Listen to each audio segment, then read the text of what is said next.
Assalamualaikum dan selamat sejahtera. Kumpulan kami telah memilih tajuk berkenaan Majlis Keselamatan Negara. Ahli kumpulan kami terdiri daripada saya, Khairul Rizwan bin Khairul Nizam 302463, Muhammad Nur Hizam bin Abdul Rahim 301555, Muhammad Najmi bin Idris 301574 dan Tiru Vigneswaran anak lelaki Kalamani 301688. Bila sebut tentang keselamatan negara, perihal ini sering dikaitkan dengan MKN. Apa itu MKN? MKN dikenali sebagai Majlis Keselamatan Negara. Secara dasarnya, MKN atau Majlis Keselamatan Negara ditubuhkan pada 1971. MKN yang menjadi agensi peneraju yang menyelaraskan perihal keselamatan negara. Arahan Majlis Keselamatan Negara berlandaskan Akta Darurat Kuasa-Kuasa Perlu 1979. MKN juga bertanggungjawab untuk menyelaraskan dasar keselamatan negara dan mengatasi ancaman-ancaman terhadap keselamatan negara. Sejak tahun 1957 lagi, Malaysia telah dikejutkan dengan kejadian pelanggaran dan pencerobohan keselamatan. Sebagai contoh, ancaman pengganas tentera Kesultanan Sulu pada tahun 2013. Sejak penubuhan Majlis Keselamatan Negara, MKN telah mengeluarkan arahan bagi menangani keselamatan dari masa ke semasa. Bagi memastikan Malaysia aman sejahtera, pihak kerajaan perlu mengambil berat dalam hal ini. Pada 13 Mei 1969, Malaysia digempakan dengan tragedi pertumpahan darah yang melibatkan permasalahan kaum. Tragedi itu juga meragut nyawa dan harta benda. Tragedi itu dikatakan berkait rapat dengan pilihan raya umum 10 Mei 1969. Ianya telah membawa kepada pengisytiharaan darurat di seluruh Malaysia di bawah perkara 150 Perlembagaan Persekutuan. Sehubungan itu, bagi memulihkan keamanan, kerajaan telah bersepakat untuk menubuhkan Majlis Gerakan Negara ataupun ia dipanggil MAGERN. MAGERN telah memilih wakil-wakil daripada pelbagai kaum iaitu seramai 6 orang wakil Melayu, 1 orang wakil Cina dan 1 orang wakil India. Sekitar tahun 1971, MAGERN telah dibubarkan. Ancaman dari luar masih berterusan. Pihak kerajaan kemudian telah bersetuju untuk menubuhkan Majlis Keselamatan Negara. Majlis Keselamatan Negara menubuhkan pelbagai jawatan bagi menghadapi ancaman dan menjaga keselamatan negara. Saya akan menerangkan mengenai visi dan misi serta objektif Majlis Keselamatan Negara. Okey, seperti yang kita sedia maklum, visi dan misi ini amat penting untuk menentukan hala tuju sesuatu organisasi itulah. Seperti yang kita sedia maklum, visi merupakan satu ketetapan atau perancangan yang melibatkan fokus untuk jangka masa yang panjang. Manakala misi pula merupakan satu penyertaan ringkas bagi menjelaskan tujuan serta matlamat utama sesebuah organisasi tersebut. Visi Majlis Keselamatan Negara ialah menjadikan Malaysia sebagai sebuah negara yang aman, sejahtera dan berdaulat. Manakala misinya pula adalah sebagai peneraju dalam pengembalan dan pengurusan keselamatan secara lebih komprehensif dan bersepadu serta lebih berkesan. Jadi dengan visi dan misi ini, ia sejajar dengan matlamat awal penubuhan Majlis Keselamatan Negara sejak dari mula lagi. Objektif yang pertama ialah sebagai peneraju pengurusan mengenai keselamatan negara. Hal ini jelas menunjukkan bahawa isu keselamatan menjadi fokus yang utama untuk penubuhan organisasi ini. Okey, objektif yang kedua ialah pemeliharaan hak-hak kedaulatan dan kepentingan strategik negara. Ini melibatkan isu-isu yang berkaitan dengan kedaulatan negara di mana ia merangkumi daratan, lautan serta ruang udara Malaysia, termasuklah Sabah dan Sarawak daripada ancaman luar lah. Objektif yang ketiga ialah pemerkasaan ketahanan nasional. Ini melibatkan isu ketenteraan dan isu keselamatan negara, di mana kita dapat melihat anggota Majlis Keselamatan Negara kebanyakannya daripada pihak keselamatan, melibatkan tentera dan pihak polis. Yang keempat pula ialah penggerak utama komuniti keselamatan negara, dan yang kelima peningkatan kolaborasi dan perkongsian sumber. Peningkatan kolaborasi dan perkongsian sumber ini ia melibatkan pelbagai pihak dengan negara-negara luar lah, di mana kita boleh menjalinkan kerjasama, ketenteraan serta berbincang isu-isu keselamatan demi kepentingan rakyat di negara ini. Manakala objektif yang keenam ialah pemantapan kapasiti dan kompetensi organisasi, iaitu organisasi Majlis Keselamatan Negara lah. Terdapat 6 teras utama yang menjadi pegangan oleh Majlis Keselamatan Negara. Nilai teras yang pertama ialah strategik. Ini melibatkan pelaksanaan matlamat dan pencapaian mengenai persekitaran dan keadaan yang ada. Nilai teras yang kedua ialah professionalism. Ini mengenai pengurusan dan tindakan oleh semua ahli Majlis Keselamatan Negara dalam melaksanakan apa-apa jua tindakan dan melaksanakan tugasan. Yang ketiga ialah nilai teras mengenai kesiapsiagaan. Kesiapsiagaan ni menerangkan mengenai kesediaan dalam melaksanakan apa juga tugasan tanpa mengira waktu dan masa lah. Nilai teras yang keempat yang ditekankan oleh Majlis Keselamatan Negara ialah mengenai semangat berpasukan. Seperti yang kita sedia maklum, Majlis Keselamatan Negara ini dianggotai oleh pasukan ketenteraan.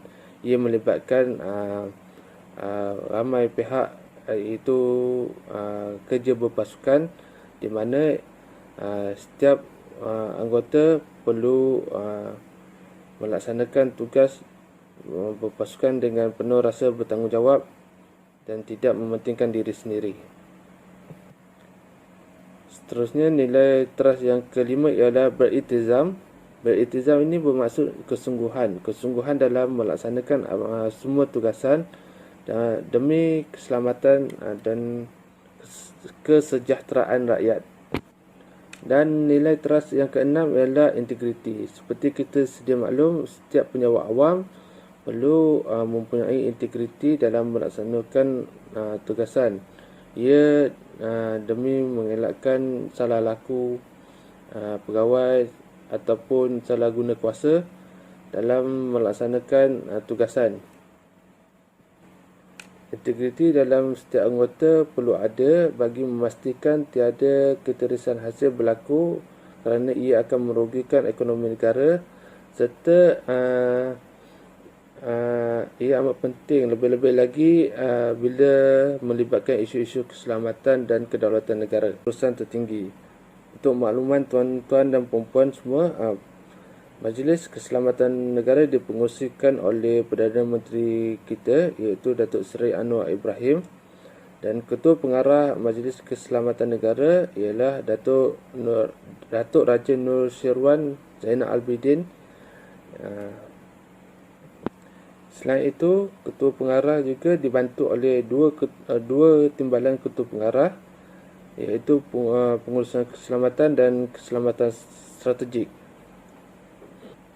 Bagi jawatan pengurusan keselamatan, jawatan ini disandang oleh Tuan Hamzah bin Ishaq, manakala untuk keselamatan strategik ia disandang oleh Datuk Haji Baharudin bin Haji Ahmad.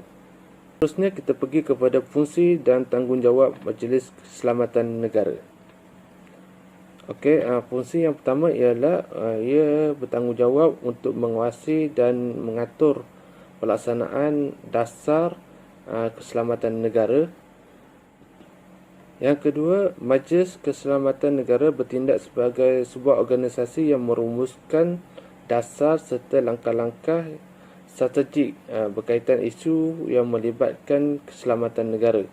Dan yang ketiga ialah Majlis Keselamatan Negara juga bertindak sebagai satu badan yang memantau setiap pelaksanaan serta apa-apa isu yang berkaitan dengan keselamatan negara dan turut bertindak dalam memberikan khidmat nasihat mengenai pengisytiharan kawasan keselamatan. Untuk maklumat tuan-tuan dan puan-puan, fungsi dan peranan Majlis Keselamatan Negara ini termaktub dalam Undang-Undang Malaysia Akta 776, Akta Majlis Keselamatan Negara 2016.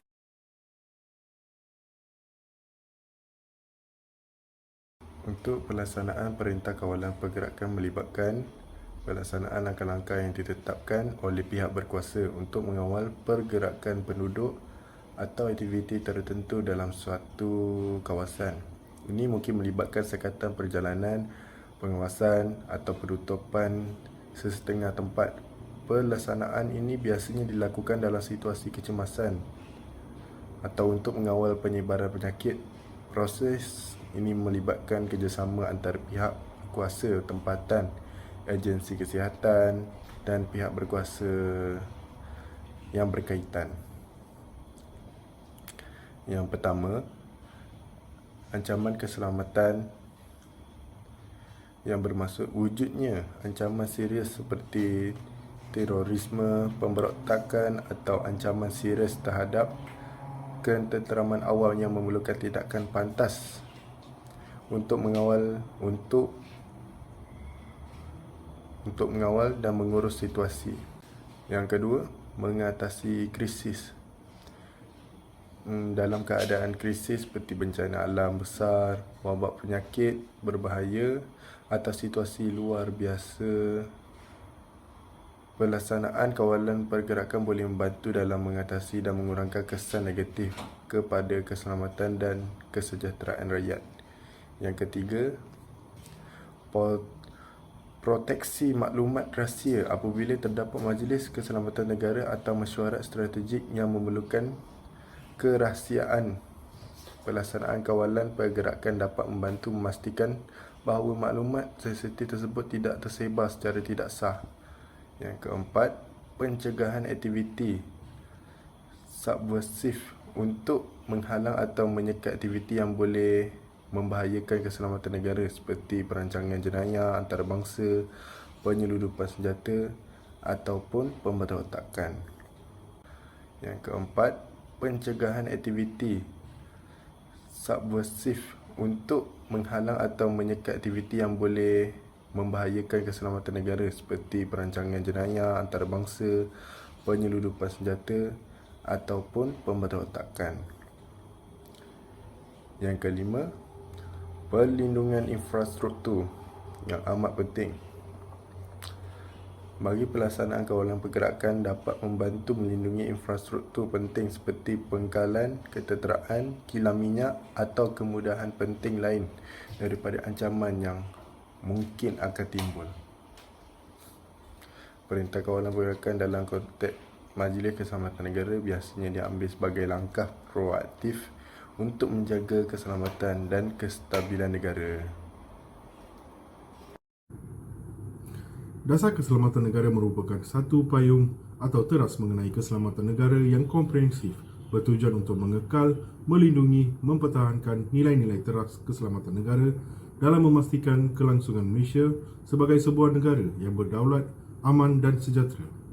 Dasar Keselamatan Negara atau DKN diperkenalkan sebagai dokumen utama dalam menghadapi pelbagai ancaman keselamatan yang semakin dinamik dan kompleks. Melalui DKN ini, pelaksanaan strategi utama untuk memastikan nilai-nilai teras keselamatan negara dipertahankan seterusnya menjadikan Malaysia bebas dari segala bentuk ancaman, bukan sahaja bersifat fizikal, malah juga ancaman bukan fizikal yang mempengaruhi dan merosakkan pemikiran rakyat. Seterusnya, konsep keselamatan menyeluruh. Keselamatan menyeluruh adalah suatu usaha berterusan yang seimbang, bersepadu dan terintegrasi di setiap peringkat pentadbiran kerajaan dan struktur masyarakat serta merentas semua bidang bagi tujuan memastikan negara terpelihara dari sebarang ancaman dalaman dan luaran demi menjamin Persekutuan Malaysia kekal berdaulat, aman dan sejahtera. Elemen-elemen keselamatan menyeluruh. Terdapat 9 elemen keselamatan menyeluruh dalam dasar keselamatan negara. Yang pertama, pertahanan, iaitu tindakan menyeluruh yang bersepadu memelihara kedaulatan Persekutuan Malaysia dari sebarang ancaman geostrategik melibatkan entiti negara asing termasuk proksi dan militan kepada entiti negara asing maupun entiti tidak bernegara. Yang kedua, keselamatan dalam negeri, iaitu tindakan menyeluruh dan bersepadu diri dalam memelihara keselamatan masyarakat dari sebarang bentuk tindakan yang melanggar Undang-Undang Persekutuan Malaysia dan menjejaskan pelbagai sudut kehidupan seharian rakyat. Yang ketiga, ketenteraman awam, tindakan menyeluruh yang bersepadu di dalam mencegah situasi dan bertindak tanduk melampau yang menimbulkan keresahan besar serta mengganggu gugat kestabilan kehidupan masyarakat. Yang keempat pula, keselamatan politik, tindakan menyeluruh dan bersepadu terhadap ancaman-ancaman mengganggu struktur tonggak Persekutuan Malaysia berdasarkan peruntukan-peruntukan yang dijamin di dalam Perlembagaan Persekutuan Malaysia. Yang kelima, keselamatan ekonomi, tindakan menyeluruh dan bersepadu terhadap ancaman-ancaman yang menyekat dari berlakunya secara adil, menyeluruh dan seimbang terhadap rakyat dan kepentingan negara di dalam pelbagai sektor dan subsektor ekonomi serta rantaian-rantaian aktiviti berkaitan. Yang keenam, keselamatan masyarakat, tindakan menyeluruh dan bersepadu terhadap ancaman kepada fabrik sosial masyarakat Malaysia yang majmuk berdasarkan prinsip-prinsip di dalam rukun negara.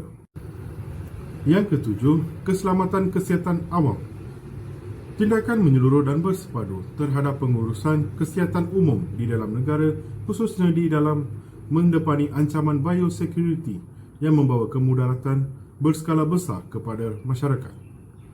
Yang ke-8, keselamatan alam sekitar, tindakan menyeluruh dan bersepadu terhadap ancaman-ancaman berkaitan langsung dengan dinamika perubahan persekitaran kehidupan disebabkan perubahan cuaca dan interaksi serta tindak tanduk manusia dan persekitarannya. Yang ke-9 dan terakhir, keselamatan awam, tindakan menyeluruh dan bersepadu ancaman-ancaman kepada persekitaran, aktiviti kehidupan seharian setiap individu secara khusus serta yang memberi impak kesejahteraan masyarakat secara. Kesimpulannya, Majlis Keselamatan Negara MKN adalah penting dalam menjamin keselamatan negara. Walau bagaimanapun, agensi di peringkat daerah dan nasional juga diperlukan. Majlis Keselamatan Negara adalah penting untuk menjaga keselamatan negara tanpa mengira situasi atau keadaan ekonomi. Sekian, terima kasih.